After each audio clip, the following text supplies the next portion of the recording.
friends, welcome back to my channel. If you're new here, my name is Maya, and this is a space where we talk about faith, motherhood, homeschooling, homemaking, and really just connecting the gospel to real life situations. So if those are things that resonate with you, I would absolutely love for you to stick around and subscribe. This past week, we went on a cruise as a family, and it was so restful and so much fun, and I'm going to have clips of that playing in the background throughout this video of our trip so that you can see kind of what our week looked like. But I wanted to talk about something that I was thinking a lot about while we were on the cruise. When Andy and I first got married, so many people told us the same thing. They said, travel now before you have kids, or wait to start your family so you can enjoy your life first, or once you have kids, traveling is basically over for you. And I don't think anyone meant any harm by saying that. I really don't. But the message underneath it was very clear that having kids means you can't travel or do fun things anymore. And I just don't believe that that is true. Yes, traveling with kids does look different. Of course it does. But different does not always mean worse, and it definitely doesn't mean impossible. And we travel often with our kids. I think our 3-year-old has been on over 15 plane rides in her entire life. When we first had her, it did feel hard, but not because of her. It was hard because we were walking into it with the wrong expectations. What actually had to change for us wasn't whether we could travel, it was our definition of rest. Because I think that our definition of rest as a society is so skewed. The kind of rest that you experience before kids cannot and will not be the same kind of rest you experience after having kids. So if you're expecting quiet, peaceful plane rides, no tears all week, perfectly timed naps, uninterrupted pool times, or sleeping in, you're just setting yourself up for frustration. And when I stopped expecting this version of rest, I actually started finding way more rest on our vacations because I stopped fighting the reality of my current season. And that shift alone has changed everything for me. Another huge shift for me was realizing how much I cared about what other people thought during travel days. So when we first started traveling with Oakley, I would get so overwhelmed at the airport.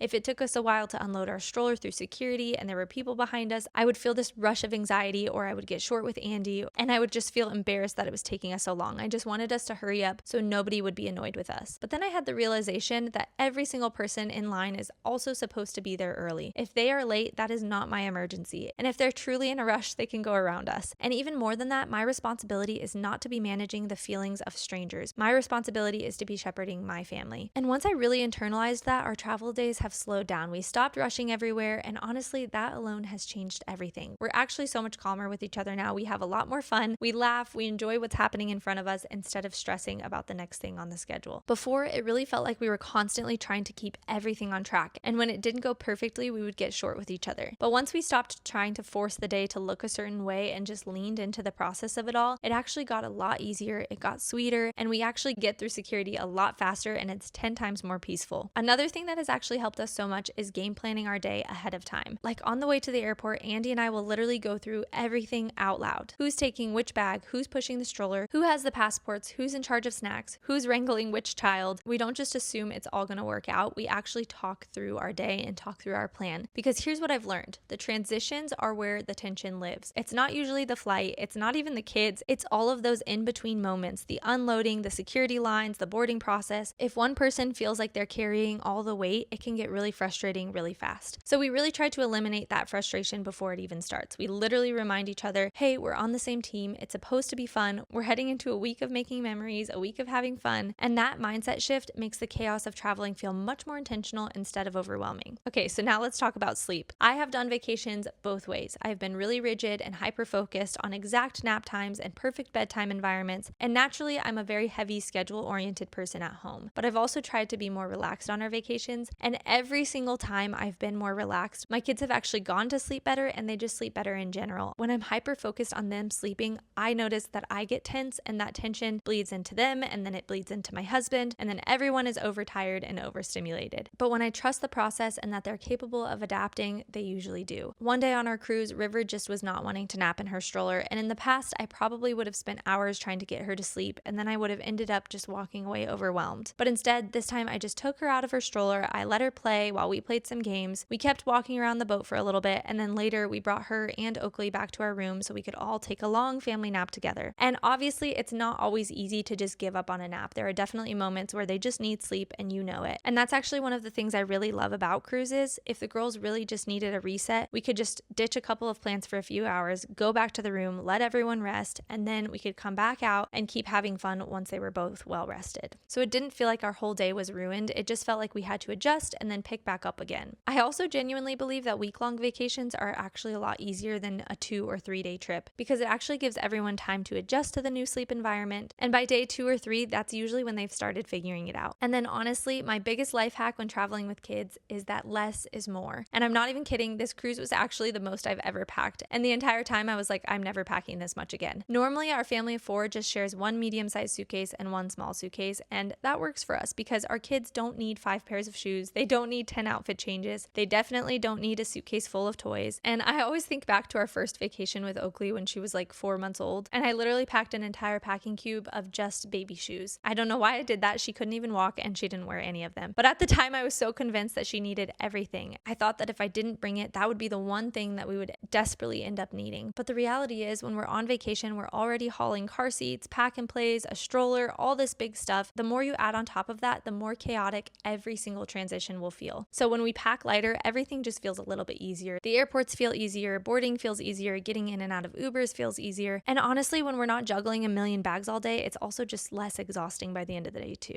And honestly, most places that you go will have a laundry machine. So if it really came down to it and there was just really big messes or really big blowouts or whatever it might be, you can usually easily just throw a load of laundry into the washer. And one of the ways that we make our transition back home a lot easier is that I do our laundry on the last day while we're on vacation, because then when we come home, all I have to do is put the laundry away and I'm not just catching up on laundry and going right back into housework and cleaning mode. So it makes the transition home a little bit easier as well when we're doing the laundry there. Right now, we really are loving cruises. It just works for the season we're in. And there are lots of other options too that are similar to that, but we like the cruises because we don't have to cook, we don't have to clean. There's always something going on the boat. And if your kids are having a moment, you're literally no more than 10 minutes from your room. You can just reset easily and then go right back out. Oakley went into the kids club this time and she made some friends. They had crafts and face paint and different activities every single day in there. On our boat, there was even a trampoline park that had toddler trampoline time that we could do, and the girls loved that. They stayed for the whole hour. They were exhausted after it. They have splash pads, they have shows, there's trivia, we played card games. There's just always something to do, so we could just jump in no matter what time of day it was, and it doesn't feel as big of a deal to get places. Both of the girls could nap in the strollers while we walked around the ports or around the boat, and on this cruise, my parents were there with us, so Andy and I did a hibachi date night while they played with the girls, and that was so fun for us to have a night for just the two of us. We've also cruised with friends in the past who have small kids, and honestly, it's such an easy way to vacation together with friends in similar seasons. You can meet up when everyone's in a good mood, and if someone needs to tap out, you just tap in and out as needed. And this is what I mean by knowing your season. Obviously, it doesn't have to be a cruise for everyone, but my point is that we're not trying to backpack through Europe with toddlers right now. We're choosing trips that serve our whole family and not just the adults in our family. We even brought a little bit of homeschool work just because we have a couple trips this year and I didn't want to get too far behind. And there were so many quiet spots on the boat where we could just sit and do a quick lesson. And as they get older, I'm sure we can even plan trips around what the kids are learning. When we stop trying to force vacations that fit a life with no kids and instead pick ones that actually fit your current situation and you maintain realistic expectations the whole time, it really does change everything and the vacations do feel very restful. And here's the thing, having kids is not easy. They're going to have meltdowns, they're going to get overtired, you're going to get frustrated sometimes. That's all very real, but that happens at home too. So why would we stop traveling? Why would we stop seeing new places? Why are we waiting for this imaginary, easier season that may or may not ever come? I really think what makes it harder is the subtle messaging that society sends us that says, do all your living before you have kids. Travel first, be free first, get it all out of your system before you're tied down. And if we're honest, that messaging really can seep in. So when we're traveling with our kids and it feels even slightly hard, we think they were right and this is impossible and we're definitely not going to do this again. But when I really think about it, that's not how Jesus lived. He didn't build his life around comfort. He didn't wait for ideal conditions. He lived anchored in obedience, not in convenience. And motherhood isn't a detour from your real life. It's not a pause button. It is our life right now. When we become moms, we don't just clock out. There isn't a version of vacation where we're suddenly not moms anymore. So I think maybe the goal isn't escaping motherhood on vacation. Maybe it's just learning how to enjoy vacation within your season and within motherhood. And I think where we can get it mixed up easily is when we confuse rest with quiet. We think rest means that no one needs us, no one's touching us, no interruptions. But if that were true, then no mom would ever experience a restful vacation for at least 18 years or more.